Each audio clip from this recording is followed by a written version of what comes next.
마태복음 십자가의 말씀 26장, 27장의 제일 마지막 말씀입니다.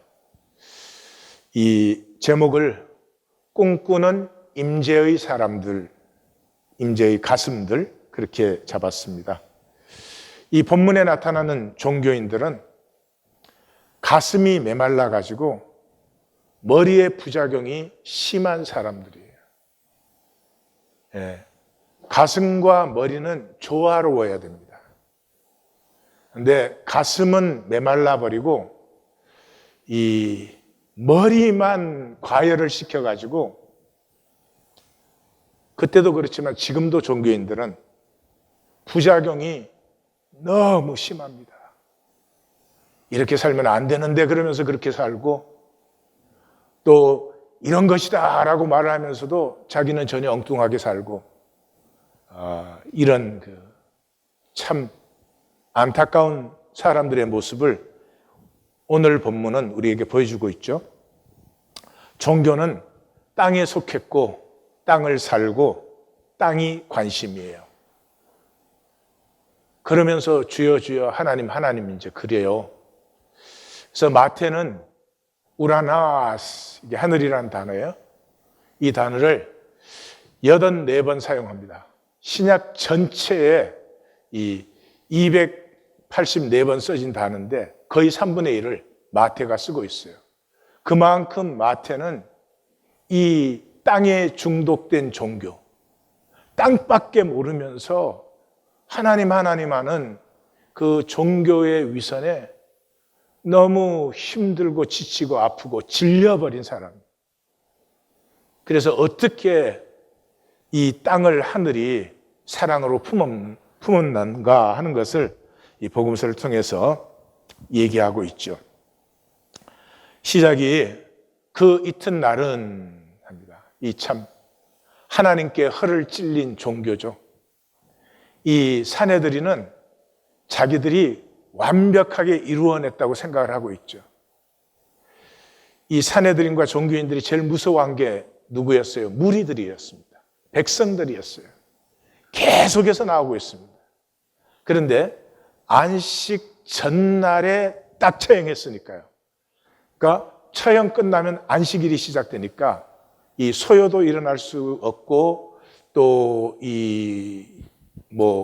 선동도 일어날 수가 없고, 그래서 안식일 지나고 나면은 자연스럽게 자기들이 생각할 때는 정말 어떻게 생각하면 와, 우리 너무 천재다. 너무 정말 잘했다.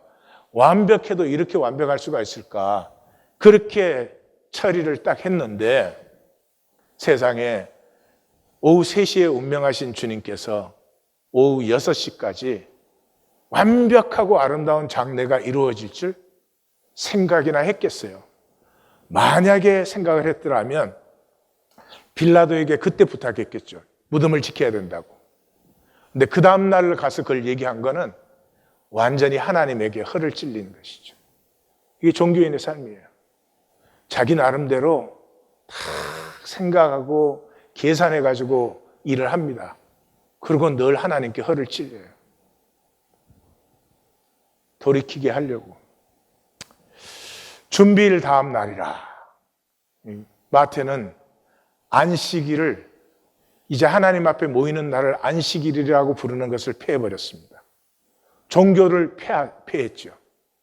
그래서 마태가 안식일이라고 쓸 때는 주일을 위해서만, 안식일이 지난 후 첫날 이럴 때는 안식일을 씁니다. 그러니까 그 안식일은 주일을 위해서 쓰는 거죠. 안식 후 첫날, 또 이렇게도 표현하고요. 그러니까 안식일을 하나님의 날로는 이제는 폐해버린 그 마태의 선언을 볼 수 있죠. 대제사장들과 바리새인들이 함께 모였습니다. 이 바리새인들은 이제 예수님이 사내들인에 체포되면서부터 사라졌죠.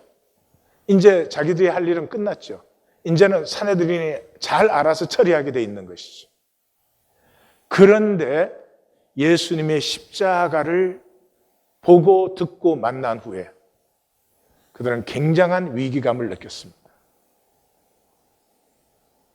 그 인간 고통 중에는 가장 심한 고통인데 그 고통 속에 조금도 흔들림도 요동도 없는, 너무 힘들기 때문에 모든 저주와 악을 다 토해내면서 죽는 것이 십자가형입니다. 이 백부장과 집행조는 수백 번 경험했을 것입니다. 그런데 여기 한마디의 괴사, 한마디의 저주 없이 십자가에서 죽어가는 그 모습을 보면서 그는 정녕 하나님의 아들이었다. 사람으로서는 저럴 수 없지. 여기에 그들은 위기를 느꼈습니다. 영적인 위기감이죠. 예수님이 지금 시신인데 무슨 위협이 됩니까? 제자들은 다 없어졌는데 무슨 위협이 됩니까? 자신들이 느끼는 이 위기감은 영적 위기감인데 그것까지도 현상으로 해결하려고 합니다. 우리의 모습이에요. 우리가 설교가 아니고 말씀을 들으면 반드시 위기감을 느낍니다. 왜요? 말씀은 진실이니까요. 우리는 거짓되고 거짓된 삶을 사니까. 근데 그 위기감 앞에 하나님 앞에 무릎을 꿇어야 될 텐데 이걸 우리가 현상적으로 또 어떻게 해결하려고 합니다. 빌라도에게 모여. 이게 종교의 모습이죠. 이 예수님 재판 전에는 안식일 준비하는데 부정하다고 관정에도 안 들어갔습니다. 그런데 지금은 안식일인데 예수가 장례되었다는 소식을 듣고 정신이 하나도 없어요. 안식일인데 빌라도 관정에 들어갔을 뿐만 아니라 빌라도를 만났습니다. 이것이 종교입니다. 마음대로죠. 무엇을 지키느냐 안 지키느냐 내가 결정합니다.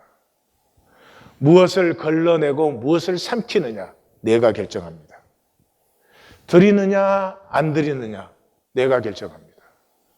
무엇을 하느냐 안 하느냐 나에게 달려 있습니다. 그러고도 쥐어줘야 합니다. 엄청난 모욕입니다. 이 주님을 몰라서 그렇죠. 종교는 다행스럽게 주님을 모르기 때문에 얼마든지 그렇게 할 수 있습니다. 주님을 아는 순간에 어마어마한 모욕을 하나님께 하고 있는 것이죠. 63절 주여 저 속이던 자가 살아있을 때 말하되 이렇게 했습니다. 여기가 종교의 가장 핵심 문제입니다. 우리 성도님들이 꼭 만나시기를 제가 바랍니다. 종교는 거짓과 진실이 거꾸로 되어 있습니다. 거꾸로 되어 있습니다. 마귀가 속일 때 창세기 3장에서 두 가지 속였죠. 결코 죽지 않는다. 하나님과 같이 된다. 그런데 이게 사실은 거짓은 아니죠. 이건 현상에서는 이게 진실이죠. 그죠? 근데 본질계로 가면은 먹는 날에는 정령 죽으리라. 이게 하나님의 말씀이 진실이죠. 본질계에서는. 근데 현상 세계에서는 선악과 먹었다고 아담과 이브가 죽은 거 아니잖아요. 그리고 그때부터 자기들이 마음대로 했잖아요. 하나님도 피하고 가리고. 그러니까 현상계가 진실이고 현상계가 모든 것이 되었기 때문에 거짓과 진실이 거꾸로 뒤집혀 있어요. 현상이 전부니까 거짓이 진실이 된 것이죠. 그래서 종교에서는 하나님이 속이는 자가 되어 있습니다. 다시 말씀드려요. 우리 종교 생활에는 하나님이 속이는 자가 되어 있습니다. 이 종교인들이 주님 보고 저 속이는 자라고 말한 건 그냥 제가 나쁜 애다 뭐 이런 뜻이 아니에요. 종교의 본질을 고백하고 있어요. 그래서 말씀은 개념으로 이해만 하지 결코 살지 않습니다. 따르는 것은 뭘 따르죠? 세상을 따릅니다. 그래서 종교인들은 순종을 손해로 생각합니다. 종교인들이 왜 순종 안 하죠? 손해니까요. 이익 생긴다면 왜 순종을 안 하겠어요? 그래서 이 드림과 섬김에 기쁨을 상실했어요. 저는 이 세상에 제일 불쌍한 사람들이 종교인이라고 생각해요. 이거 안 드릴 수도 없고 드리자니 아깝고, 그러니까 그곳에도 하나님을 모욕해요. 드리지도 않는 것을 드리는 것처럼, 섬김이 아닌 것을 섬김인 것처럼 기쁨을 상실했죠. 기쁨이 없는 행위는 생명의 열매가 되지 않습니다. 남편과 아내가 서로 아주 잘해줘. 근데 서로 잘해주는 것이 기쁨이어서 그렇게 하는 것이 아니야. 그건 못해주는 것보다도 더 악하지요. 더 허무한 것이죠. 종교는 하나님을 속이는 자로 생각합니다. 왜요? 종교에서는 종교가 말하는 것을 했지만 그렇게 된 적이 없거든요. 하나님을 알게 해주지 않고 갖다 바쳐라, 그러면 복 받는다, 뭐 이렇게 하는 거 아니에요, 종교는. 이 종교의 핵심적인 부분이에요. 말하되 그랬으니까 직접 들은 것이죠. 언제 직접 들었어요? 예수님께 하늘로서 오는 표적을 보여달라고 했을 때 예수님께서 말씀하셨죠. 요나가 사흘 동안 바다 괴물의 뱃속에 들어있었던 것 같이 인자도 땅의 중심에 있다가 살아나리라, 그렇게 말씀하시죠. 우리 번역은 다르게 되어 있지만은 usually RSV는 원어에 가장 가까운 번역이 Revised Standard Version이에요. NRSV에는 In the valley of the sea monster, the Son of Man will be in the heart of the earth. 그렇게 표현되어 있어요. 예수님 운명하실 때 땅이 흔들리는 걸 우리가 보았지만 창세기 3장에서 땅이 저주를 받았죠. 그때로부터 땅은 창세기 2장의 그 에덴에서 자연스럽게 열매를 맺고 자연스럽게 조화가 이루어져서 그렇게 먹고 사는 것인데, 이 땅이 저주를 받으면서 종신토록 땀 흘려 수고해야 먹을 것을 얻어요. 그러고도 가시덤불과 엉겅퀴를 거두어요. 그러고도 평생을 살고 그냥 흙으로 돌아가요. 그래서 예수님께서 십자가에서 죽으시고 땅의 heart, 땅의 중심에 임하시는 것이죠. 하나님과 하나 된 주님께서 땅의 중심에 임하니까 땅의 저주가 풀리는 것이죠. 땅이 회복되는 것이죠. 그래서 내가 사흘 후에 다시 살아나리라 한 것을 우리가 기억하노니, 내가 사흘 후에 다시 살아난다 그랬는데 자기들은 거짓이라고 하잖아요. 그럼 거짓이면 무시하면 되는 거죠. 진실이면 자기들이 지킨다고 될 일이에요. 이렇게 어리석습니다. 세상의 삶과 이 세상의 삶을 슬쩍 가린 종교의 삶이 이렇게 어리석어요. 평생을 헛수고를 해요. 평생 예배를 드려요. 매 주일마다. 근데 성화가 눈꽃만큼도 안 일어나요. 왜? 자기가 드리니까. 하나님이 임하시면 변하지 않는 게 기적이죠. 1800년을 이 기독교 시대로 우리가 보냈습니다. 이제 이 종교인들은 거의 패러노이아예요. 강박적이고 신경과민적이고 아무것도 위협을 느낄 상황이 아닌데 존재 전체가 위협을 느낍니다. 그건 분명하죠. 우리가 심판대 앞에 서면 그 분명히 느끼게 되는 것이죠. 그래서 명령하여 그 무덤을 굳게 지키게 하소서, 제자리 와서 시체를 도둑질하여 가고 그가 죽은 자 가운데서 살아나셨다 하면 후수의 속임이 전보다 더 클까 하나이다가 다다다다다닥 나옵니다. 불쌍한 사람들이에요. 십자가를 가장 가까이서 다각적으로 본 사람들 아니에요? 그 제일 앞자리에서 지금 끝까지 바라본 사람들이죠. 십자가는 하나님의 사랑이죠. 십자가를 만나고 감동되지 않을 수 없습니다. 로마의 백부장과 병사들은 파이팅 머신이었어요. 그때 로마 군이라고 하는 건 파이팅 머신이에요. 가슴을 죽여버린 사람들이에요. 그 사람들도 십자가에서 정녕 하나님의 아들이었다. 열리지 않을 수가 없어요. 왜요? 아무리 감추어도 우리 안에는 하나님의 형상이 있으니까. 공감이, 함께 울림이 일어나지 않을 수가 없어요. 그런데 그게 전혀 일어나지 않는 사람들이 종교인들이에요. 왜요? 관심이 진실에 있지 않아요. 상황 컨트롤에 있어요. 지금 무슨 일이 일어나는지를 보고 싶어 하지 않아요. 이 상황이 우리 마음대로 컨트롤돼야 되는데 그거밖에 없죠. 그런데 그렇게 안 되는 거를 지금 느끼기 시작해요. 강박증, 신경과민, 패러노이아, 이렇게 불쌍해요. 지금도 종교에는 그래요. 종교에는 스스로 아까 그랬죠. 하나님 복을 누리지 않는다고. 하나님이 속이는 자이니까. 하나님에게 순종하는 건 손해보는 일이에요. 그런데 왜 하나님 믿어요? 불안과 두려움 때문이에요. 불안과 두려움. 안 믿어도 하나님은 우리를 일반적으로 은혜 주시고 보호하십니다. 심판 때까지 하나님은 우리를 정죄하지 않습니다.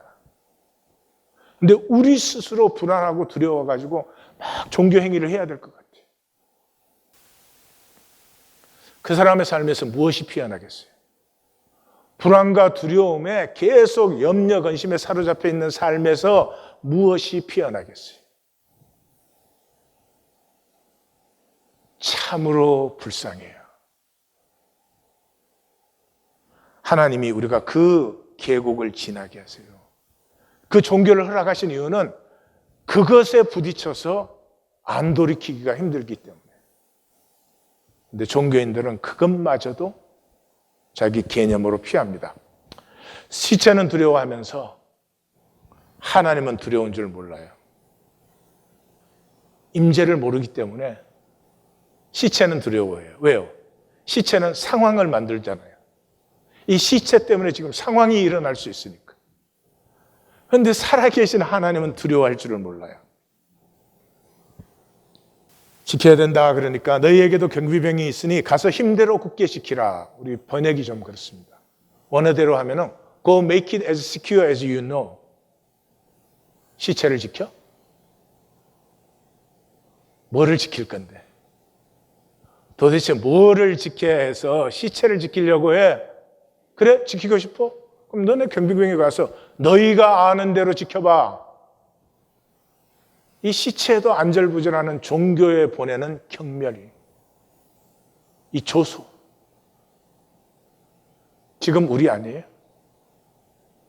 여러분 그런 경험 있으세요? 교회 다닙니다 그러면 이 교회 바깥에 있는 분들 중에서 그러세요. 저도 언젠가는 교회를 나가겠습니다. 그리고 저도 그런 삶을 꼭 살 것입니다. 이런 경험 있으세요?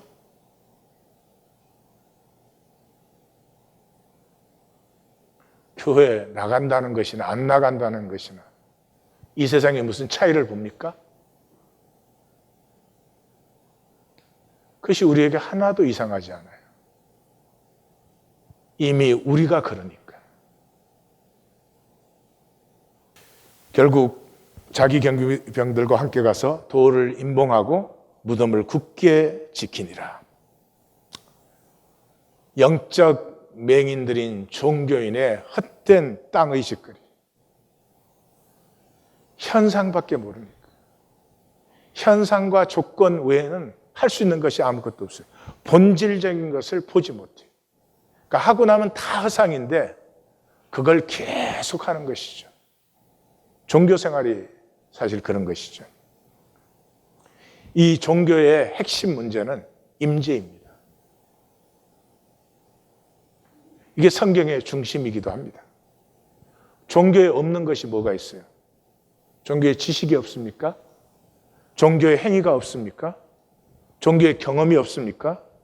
종교에 고백이 없습니까? 교리가 없습니까? 모임이 없습니까? 다 가지고 있어요. 딱 한 가지 없어요. 임재가 없어요. 하나님의 임재를 기억하면 그냥 돼요. 하나님의 임재 앞에 있으면 누가 뭐라고 할 필요가 하나도 없어요. 그래서 이 성경 66권 전체가 우리 51절 이에 앞에 50절이 예수님이 크게 소리 지르시고 운명하시니라. 주님께서 죽으시는 그 순간에 아버지의 뜻을 그대로 받아서 죽으시는 그 순간에 이에 성소휘장이 위에서부터 아래로까지 찢어져 둘이 되고 요 한 절을 위해서 전체가 있어 왔어요. 우리 성경의 하나님은 우리와 함께 있고 싶어 하세요. 그것뿐이세요. 우리가 타락했을 때 우리만 에덴에서 추방하면 되잖아요. 우리가 죄를 지었으니까. 그런데 하나님은 자기 자신이 스스로 추방되어서 나오십니다. 뭐 때문에요? 우리와 함께 하고 싶으셔서. 구약의 핵심이 임재예요. 스바냐 선지자가 너희 하나님 여호와가 너희 가운데 계시니 이것이에요. 이것 알면은 백성이 망하지 않는다. 근데 이걸 끝까지 부인해요. 구약 신앙의 핵심이 광야예요, 광야. 이게 신앙의 그 패턴을 보여주는 것이죠. 광야는 마라에서 시작해서 놋뱀 사건으로 끝나요. 마라에서 하나님이 한 나무를 가르치시니 그랬어요. 가르치셨으니까 어떻게 해요? 쳐다봐야죠. 쳐다봐야죠. 놋뱀 사건이 뭐예요? 놋뱀을 매달아 달고 쳐다본 적 모두 살더라. 그러니까 광야 전체는 바라봄을 만드는 과정이에요. 근데 뭐를 바라봐요? 임재를 바라보는 것이죠. 이 광야 한가운데가 시내산 언약이에요. 언약이 뭐예요? 그 전체를 한마디로 요약하면은 우리는 하나님 임재 앞에 한 가족으로 사는 사람들이다. 이게 언약이에요. 임재 앞에 삶이에요. 그래서 광야 실제로 시작과 광야 실제적인 마감이 무리바로 돼요. 무리바라는 것은 다투다 하는 말이에요. 첫 번째 무리바는 르비딤에서 일어났고 마지막 무리바는 가데스에서 일어났죠. 그래서 뭐를 다투었어요? 우리 중에 하나님이 계신가 안 계신가? 신약의 중심도 임재예요. 마가복음 3장 14절은 우리가 잘 알죠? 예수님께서 12제자를 세우셨어요. 그 12제자를 세우신 목적이 뭐예요? 자기와 함께 있게 하시고. 이것을 마태복음은 더 구체적으로 우리에게 보여줍니다. 그 중심이 가족의식의 영광이에요. 가족은 누구예요? 함께 하는 사람이죠. 함께 사는 사람들이에요. 그래서 이 부분을 말할 때는 모든 절 앞에 진실로 내가 너희에게 이르노니 하는 말씀이 나옵니다. 마태복음이 어떻게 시작됐죠? 그 이름을 예수로 하라. 이는 그가 자기 백성의 죄에서 구원하실 자입니다. 예수요. 예수가 하나님의 백성을 그 죄에서 구원하실 자입니다. 어떻게? 임마누엘, 함께 하심으로. 함께 한다는 말은 뭐예요? 관계가 회복됐다는 것이죠. 관계가 회복됐다는 말은 용서가, 죄사함이 이루어졌다는 것이죠. 용서를 받았다고 하는 건 구원을 받았다는 것과 똑같은 말이에요.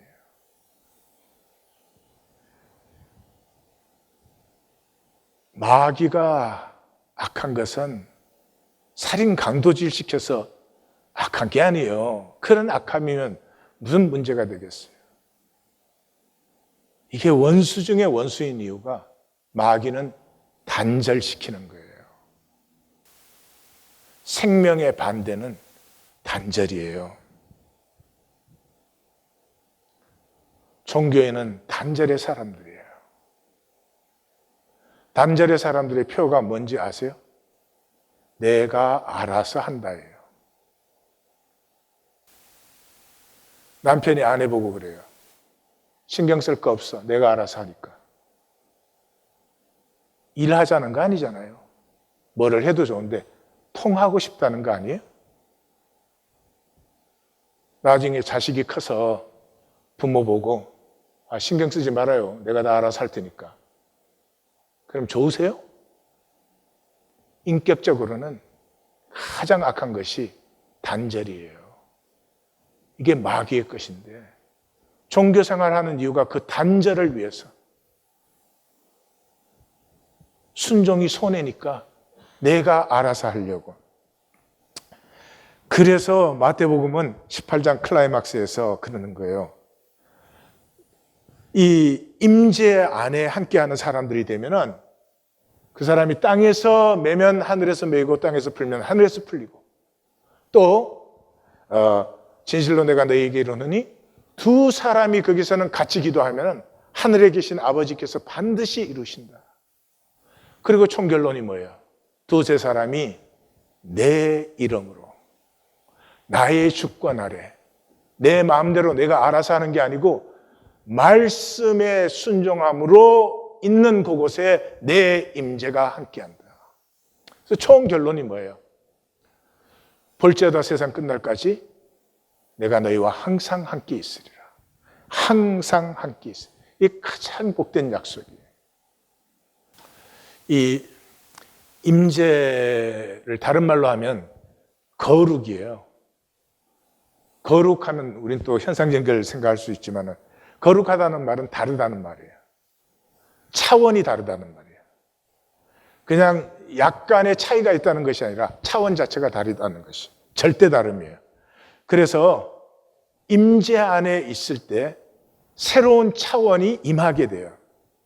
새로운 차원이 임하면은 내 옛 차원이 그냥 쓰러져요.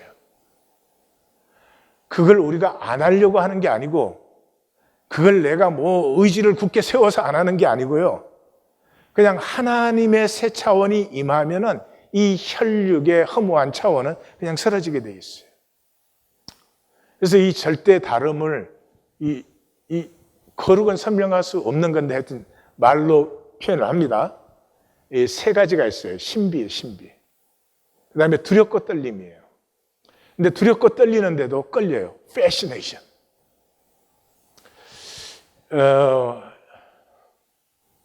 옆에 한번 물어봐요. 너 알아들었냐? 예. 성경이 다행히 잘 설명해 줘요. 모세가 호렙산에서 불붙은 떨기나무를 만나잖아요. 떨기나무에 불이 붙었으면 소멸돼야 되는데 소멸되지 않잖아요. 사라지지 않더라. 사라지지 않는다는 말이 뭐예요? 본질이죠. 본질은 사라지는 게 아니니까. 본질이 나타나요. 그러니까 모세가 어찌하여 이런 일이 일어났느냐 그러고 보려고 가까이 가려고 하니까 가까이 오지 말라. 내가 선 곳은 거룩한 땅이니 내 신발을 벗으라 그래요. 본질은 우리가 이해하고 파악하는 게 아니에요. 본질은 언제 우리에게 임하느냐? 예. 그것이 거룩한 것이기 때문에 내 신발을 벗을 때, 신발을 벗는다는 말은 옛날에 이제 그 전쟁에서 진 장수들은 이 무장 해제를 시키고 신발을 벗겨요. 그게 항복의 표현이에요. 거룩함 앞에서는 내 삶이 내려져요. 거룩한 임재 안에서 내 걸 주장할 수가 없어요. 그때 모세가 어떻게 됐어요? 양치던 모세가 백성을 인도하는 모세. 도망가서 내가 만든 모세가 하나님의 모세로 본질이 피어나는 것이죠. 나의 본질을 만날 때까지 인생은 참 욕심뿐이에요. 그럴 수밖에 없잖아요. 왜 내가 여기 있는지, 내가 누군지 모르니까 뭘 자꾸, 그래도 뭔가를 붙들고 있어야지 이게 안심이 되는 거 아니겠어요? 그래서 임재가 없으면은 거짓과 죄와 악이 전부예요. 예. 하나님이 우리의 거짓과 죄와 악을 정죄하지 않으세요. 그게 뭐 세상 전부고 우리 전부인데. 하나님은 나와 함께 하자. 거짓과 죄와 악이 쉬워요? 좋아요? 재밌어요? 아니에요. 괴로워요. 근데도 그걸 붙들어요. 왜요? 이 단절된 생존은 몸부림이에요. 단말마적이에요. 아무것도 아닌 거에 이 본문의 종교인들처럼 거의 패러노이아 막. 일이 좀 안 되면 뭐가 좀 잘못된 것 같으면 자기 생각이. 아버지와 함께 하는 사람은 그러지 않겠어요? 일이 뭐 잘못되는 것 같아도 내 보기에 잘못되는 거지만 하나님이 그렇게 하실 리가 없죠. 오늘은 우리 말씀 만나기에 멘트를 2개를 넣습니다.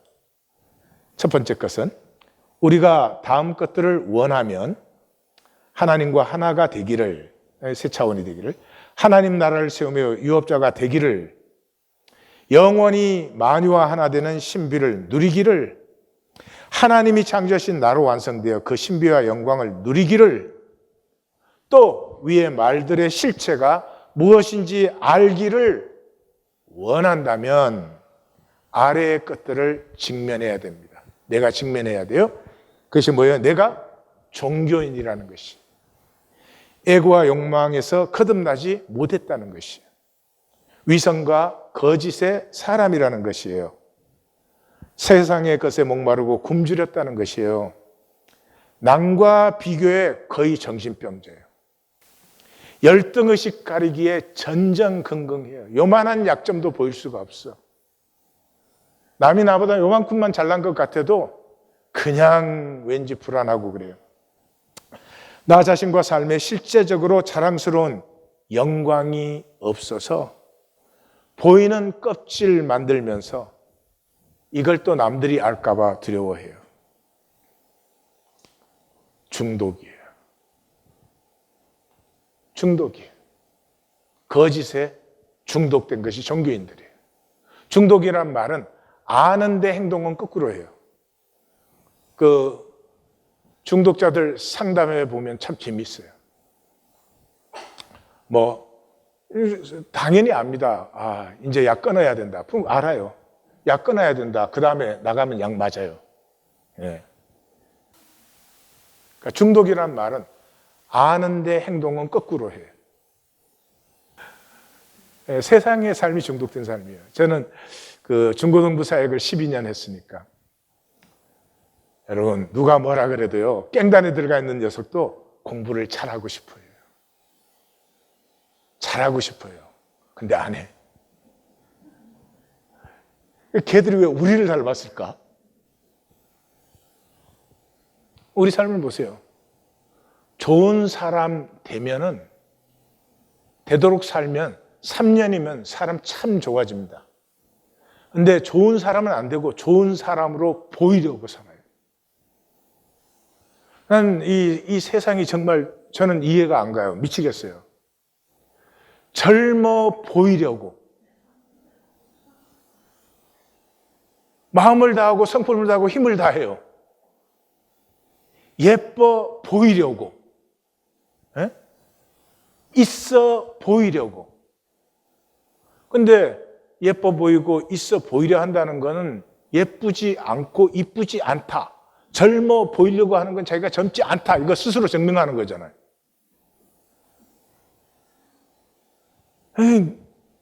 정말 우리는 그거를 멀쩡하게 해요. 거꾸로 산다는 의식이 없어요. 그게 정상인 줄 알아요. 이 중독에서 자유가 되는 자유한 길은 임재밖에 없습니다. 중독은 죽어야 끝나요. 치유되었어도 치유 아니에요. 언제 도질지 몰라. 중독의 두 가지 특징이 있는데 첫째가 우선 에너지예요. 우선 에너지. 약 쓰면 안 된다 알아요. 근데 오늘만, 이번만 우선 에너지가 필요해요. 이걸 제가 쾌락이라고 표현해요. 쾌락이라고 해서 무슨 일반적인 의미의 쾌락이 아니에요. 이 모든 게 일단 먼저 당장은 내 마음대로 컨트롤돼야 돼요. 여기에 미쳐 있는 거예요. 지금 당장 내 생각대로 안 되어도 하나님이 인도하시면 합력의 선을 이룬다. 이런 실제에 대한 믿음이 없어요. 그래서 쾌락이라고 부르는 이유가 기쁨이 아니에요. 기쁨은 존재와 관계가 조화로울 때 피어나는 생명이에요. 생명. 이 쾌락은 이 물리적 감각, 육체적 감각만 자극하는 것이지 존재의 느낌이 아니에요. 진리와 선과 의 다 인정을 하는데 실제가 안 돼요. 왜요? 중독된 사람은 당장의 자극적인 쾌감이 있어야 돼요. 다시 말해서 현상적인 이익이 없으면 실제가 아니에요. 그래서 본질을 다 폐해버려요. 이 좋은 거는 전부 개념화예요. 머리의 생각으로 알지 삶으로 살지는 않아요. 이 개념화는 엄청난 대가를 치르게 됩니다. 그게 뭔 줄 아세요? 돌이키지를 못해요. 돌이켜지지 않아요. 아마 모든 종교인들은 돌이키고 싶다고 생각을 할 거예요. 분명히. 그러나 이제까지 모든 좋은 건 다 생각으로 처리해버렸잖아요. 그러니까 돌이켜야 한다는 것까지도 머리로는 이해가 되는데 가슴에 닿지를 않아요. 하나님이 구하시는 건 그것 한 가지밖에 없어요. 시편의 핵심이 뭐예요? 상하고 통회하는 마음을. 우리의 구원은 우리가 공로가 있거나 자격이 있거나 은혜가 있거나 뭘 잘해서 받는 것이 아닙니다. 그것이 없어서 깨어짐에 임하는 은혜예요. 선지서의 핵심도 뭐예요? 마음이 가난하고 심령에 통회하는 그 사람을 내가 돌본다. 탕자의 비유 같은 것이죠. 그런데 돌이켜지지가 않아요. 이 중독에서 자유케 되는 길은 그래서 꿈이에요. 성령이 임하시면 꿈을 꾸게 하는 이유가 여기에 있어요. 꿈은 현상의 모든 조건을 넘어서 꿈꿀 수 있잖아요. 넘어서 꾸니까 또 꿈이죠. 그래서 현상의 중력권을 탈출할 수 있는 유일한 것이 꿈이에요. 예수님은 세상을 바꾸러 오시지 않으셨어요. 로마서 1장에 이 세상의 죄악들을 다 얘기하면서 3번 뭐라 그래요? 내어버려 두사. 거짓에 중독되어서 이 현상을 사는 사람을 건드리면 그냥 더 집착해요. 내어버려 두사. 그리고 하나님이 하시는 건 뭐예요? 꿈을 심으세요. 그래서 성령이 임하자마자 베드로가 뭐라고 그래요? 하나님이 말씀하시기를 말씀해 내가 내 영을 모든 육체에 부어주리니 성령이 임하시면 자녀들은 예언하고 젊은이들은 환상을 보고 늙은이들은 꿈, 예언, 환상, 꿈. 다른 단어들로 강조를 한 것이죠. 뭐를? 꿈을 강조한 것이죠. 이 꿈은 현상적 이익과 보상의 허상에서 자유케 하는 유일한 것이에요. 우린 자녀를 위해서는 희생하지 않아요. 아무 대가가 없어도. 그 이유가 뭐예요? 자녀에게는 꿈을 꾸기 때문에 그렇죠. 인간의 초월성이 피어난 유일한 길이 꿈이에요.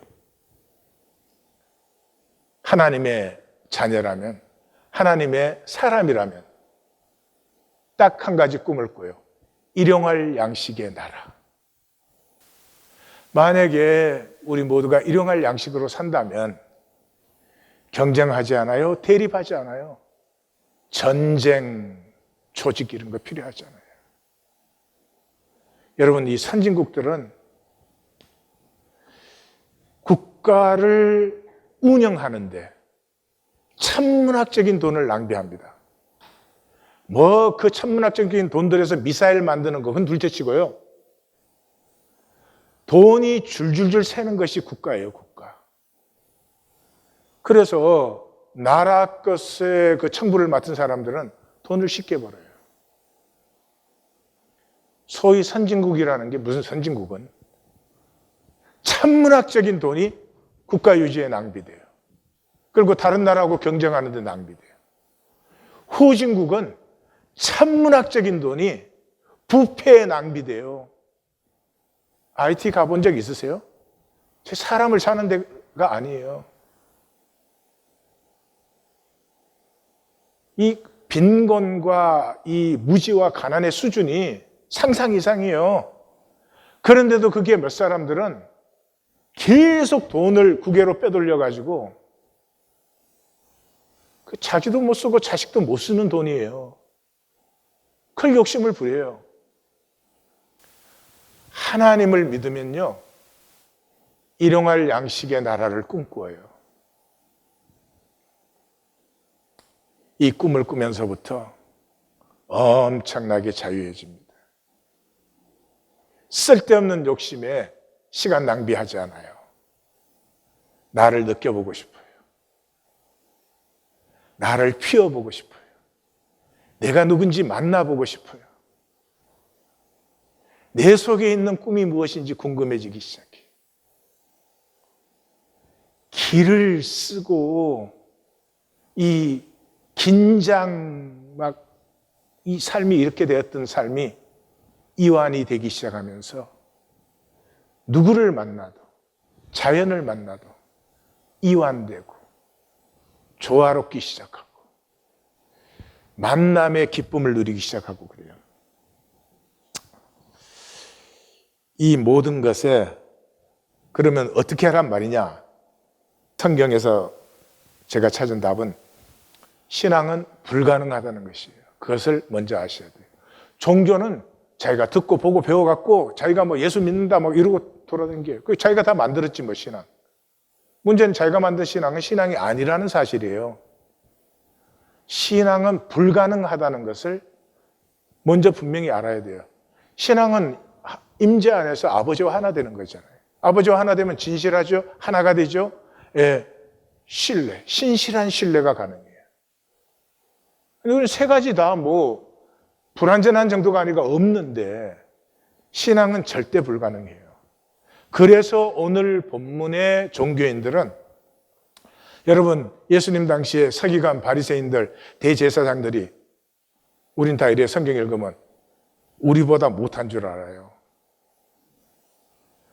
나도 종교인이지만 나는 저러지는 않는다 이렇게 생각을 해요.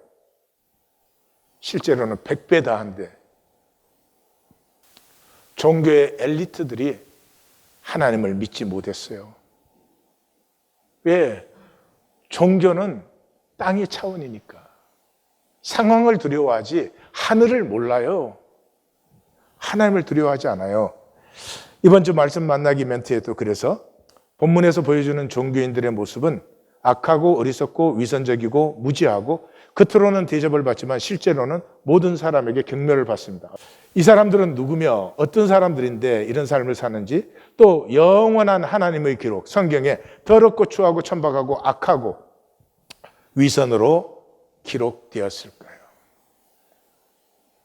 이 본문을 읽으면서 혹시라도 나도 종교인이지만 나는 저렇지는 않다 생각하셨으면 축하드립니다. 종교인의 100점 만점 받으셨어요.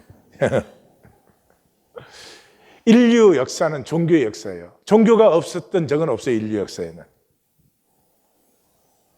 그러나 성경은 종교를 얘기하지 않아요. 성경의 하나님을 얘기해요. 십자가의 하나님. 나의 죄와 나의 타락을 위해서 자기 생명을 내어주신 하나님을 얘기해요. 이 세상 사람에게는 절대로 믿어지지 않는 얘기예요. 아니, 이해도 사실 잘 안 가요. 그런 것은 실제가 아니니까. 왜 신앙은 불가능할까요? 옛사람이 죽어야 되니까요. 태어나서 이때까지 살아온 나가 죽어야 돼요. 죽을 수 있습니까? 죽기를 원하면 죽습니까? 안 죽어요. 그래서 예수님은 거듭남이라는 말을 썼어요. 새로운 차원으로 태어나야 되는 것이죠. 다행히도 사도 바울은 이것을 아주 잘 설명해 주고 있습니다. 구원은 은혜 받음으로 시작돼요. Nothing else. 우리가 성경을 알았다 깨달았다 주님을 그런 우리의 행위에서 구원은 절대로 시작될 수 없어요. 은혜 받음이에요. 은혜 받음이에요. 그래서 로마서 5장을 보시면 사도 바울이 이걸 설명하는 곳에 들어가서 12절에서 20절까지 죄가 세상에 들어왔다. 그러므로 세상의 삶은 죄가 되었다. 그래서 지금 죄가 왕노릇하고 있다. 이런 말을 해요. 그 다음에 21절을 잘 보세요. 이는 죄가 사망 안에서 왕노릇한 것 같이 은혜도 또한 의로 말미암아 왕노릇하여 우리 주 예수 그리스도로 말미암아 영생에 이르기. 은혜가 왕노릇해야 돼요. 기독교는 은혜 그러면 공짜로 받는 건 줄 알아요. 은혜가 왕노릇해야 돼요. 지금 이 사도 바울은 나라라는 개념을 가지고 여기를 설명하고 있어서 그러는데 은혜가 왕노릇한다는 것은 은혜에 내가 붙들림 받아버리는 거예요. 은혜가 나를 사로잡아 버리는 거예요. 나의 주권이 없어지고 은혜가 나를 살기 시작하는 거예요. 원하세요, 여러분? 되게 원하지 않아요. 내가 내 마음대로 살려고 하지 은혜에 붙들림 받으려고 하지 않아요. 그래서 은혜를 받으려면 에고가 죽어야 돼요. 에고가 왕이냐, 은혜가 왕이냐, 이 둘 중에 하나예요. 그런데 에고가 죽어야 돼요. 그러니까 죽지 못하니 종교 생활을 하는 거예요. 개념적으로는 그게 좋은 줄 알잖아요. 그래서 죽지 않은 에고는 계속 은혜를 폐합니다. 이게 종교의 결정적인 문제예요. 하나님은 우리의 자격에 상관없이 은혜를 주세요. 선인이나 악인이나 똑같이 빚을 주시고 똑같이 비를 내려주세요. 기독교인이나 힌두교인이나 이슬람이나 하나님은 똑같이 은혜를 주세요. 문제는 모두에게 주시는 은혜. 주님이 십자가에 못 박히실 때 기독교인을 위해서 못 박히신 거 아니에요. 인류를 품고 못 박히신 거예요. 그런데 그 은혜를 우리가 배척해요.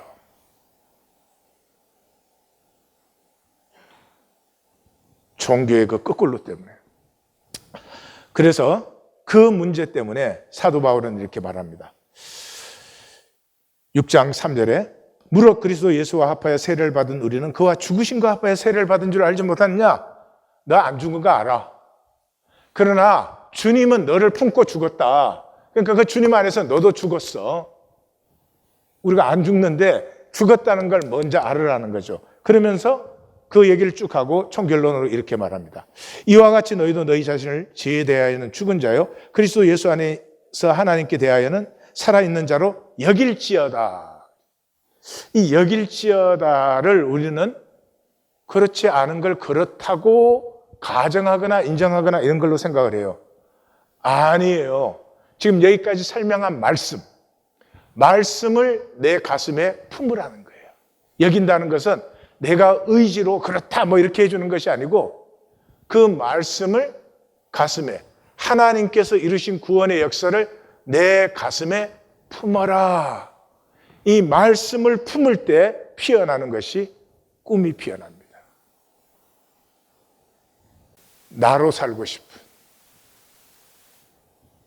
아버지의 나라가 임해서 우리 모두가 경쟁하고 대립하는 것이 아니라 서로를 함께 축복하면서 피어나는 이 꿈이 피어납니다. 그래서 우리가 예수님이 우리를 품고 죽었다, 우리가 죽음의 세례 받았다 할 때 죽음이란 말은 현상에만 있는 거예요. 죽음은 영혼에는 죽음이 없죠. 그래서 그 죽음을 이렇게 육체에 살고 죽음으로 생각하시면 안 되고 가슴의 문제예요. 가슴에. 이제까지는 종교의 거짓이 내 중심에 있었는데 이제는 말씀을 가슴에 품음으로 하늘의 꿈이 내 가슴에서 피어나기 시작하는 것이죠. 현상계에서 가장 어려운 게 본질을 회복하는 것이에요. 사람에게 제일 어려운 것이 사람다워지는 것이. 자연계에는 그게 저절로 되죠. 예, 참나무가 내가 참나무 돼야지 그런 거 없잖아요. 근데 인간에겐 자유의지를 주셨기 때문에, 그래서 거짓을 선택했기 때문에 이 본질 회복이 힘들어요. 그럼에도 불구하고 이 거짓으로 만드는 그 거짓이 깨어질 때가 하나님이 예비하신 모든 약속과 하나가 되는 거죠. 에고가 죽는 순간이 하나님과 하나님의 영은 온 만유에 충만하시죠. 그런데 이게 내 에고 때문에 내 안에 있는 하나님의 형상과 이 만유에 충만한 하나님이 단절되어 있었죠. 이것을 해방하는 에고가 쓰러지는 순간에 내 안에 있는 하나님의 형상과 만유에 충만한 하나님의 영이 연결되기 시작합니다. 연결되기 시작해요.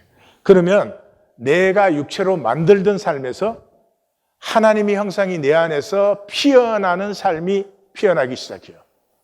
이것을 예수님께서는 내가 주는 물을 마시는 자는 영원히 목마르지 아니하리니 내가 주는 말은 그 속에서 영생하도록 솟아나는 샘물이 된다. 이 또 다시 말씀해요. 강조해요. 나를 믿는 자는 성경에 이런 것 같이 그 배에서 생수의 강이 흘러나리라. 38절이죠. 39절이 이는 그를 믿는 자들이 받을 성령을 가리켜 말씀하신 것이다. 이렇게.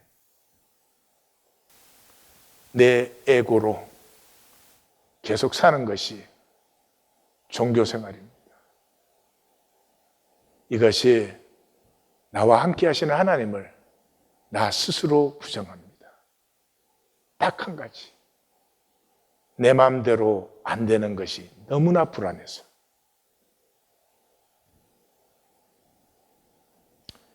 이것을 깨는 것은 꿈밖에 없습니다. 힘과 능이 아니라 꿈꾸는 가슴들. 주님의 기도. 아버지의 나라가 임했으면 먹고 사는 것 때문에 사는 것이 아니고 일용할 양식은 모두가 함께 나누면 저절로 되는 것이고 나는 나로 아름다워지고 너는 너로 존귀해지는 이것은 조직이나 어떤 법으로 될 수 있는 것이 아닙니다. 두세 가정이 주님의 이름으로 모여서 그 자리에 함께 하시는 주님의 임재 때문에 가슴이 열리고 꿈이 피어나고 우리가 하나 되고 서로가 하나 되면서 이 땅에 하나님의 나라라는 전혀 새로운 차원이 임하게 하는 것입니다. 1800년이 넘게 종교화된 기독교 안에서 우리가 신앙으로 살려야 합니다. 분명히 쉽지 않은 일입니다. 아니, 불가능한 일입니다. 불가능해서 깨어진 가슴에 임하는 은혜가 구원입니다. 종교생활로 받을 수 있는 것이 아닙니다. 하늘의 것입니다. 바라다 못해 바람의 보석이 되는 것입니다. 우리가 하나님 나라를 바란다면 매일 몇 시간 우리 자신에게 물어야 합니다. 진실이냐고. 정말 하늘 꿈을 꾸느냐고. 이 길은 좁은 길이고 쉽지 않습니다. 아파하면서, 때로는 좌절하면서 우리 함께 가십시다. 이 육신을 벗을 때 받을 그 약속을 바라보면서. 히브리서 11장 13절 같이 읽겠습니다. 이 사람들은 다 믿음을 따라 죽었으며 약속을 받지 못하였으되 그것들을 멀리서 보고 환영하며 또 땅에서는 외국인과 나그네임을 증언하였으니. 하나님의 꿈을 우리 손잡고 함께 꾸십시다. 더 이상 혈육의 배설물에 우리의 생애를 들이지 마십시다. 기도하십시다.